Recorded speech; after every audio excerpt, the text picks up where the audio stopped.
The Ford government loses another cabinet minister, forcing a second shuffle here at Queen's Park in less than a month. It is a major blow for Premier Doug Ford, who was forced to do a stunning reversal on the Greenbelt yesterday amidst the growing scandal. This is the biggest crisis he has faced to date. I made a promise to you that I wouldn't touch the Greenbelt. I broke that promise. Yesterday, Ford's cabinet was forced to awkwardly walk down the street and stand behind the premier in a show of support and solidarity. Missing, though, were two of his cabinet ministers who were forced to resign over the Greenbelt scandal amidst not one, but two damning watchdog findings. Also missing was one of the premier's most trusted and respected MPPs, Labour Minister Monte McNaughton, who announced his resignation this morning.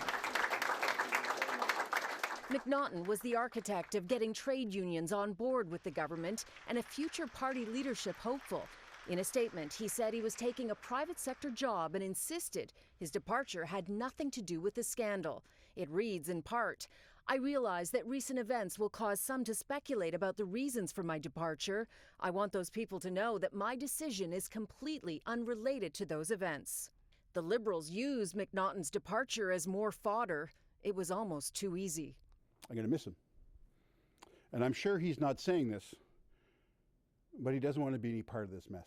McNaughton's resignation forced today's cabinet shuffle, the second since Housing Minister Steve Clark resigned earlier this month, after the Integrity Commissioner found he violated ethics rules.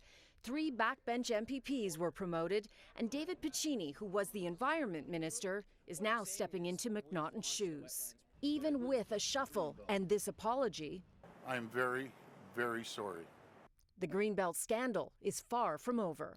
Who tipped off the land speculators to this Greenbelt grab? What did the premier know? What did the folks in his office know? Why did the premier's housing policy advisor leave? Why won't the premier share his phone records? What emails were deleted?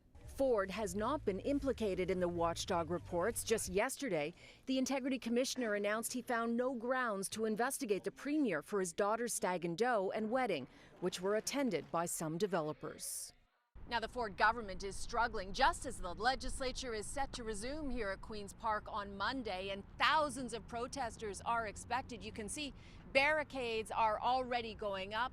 The entire area around Queen's Park will be closed to traffic for much of the day Monday. Doug Ford is going to do his very best to change the channel on the scandal.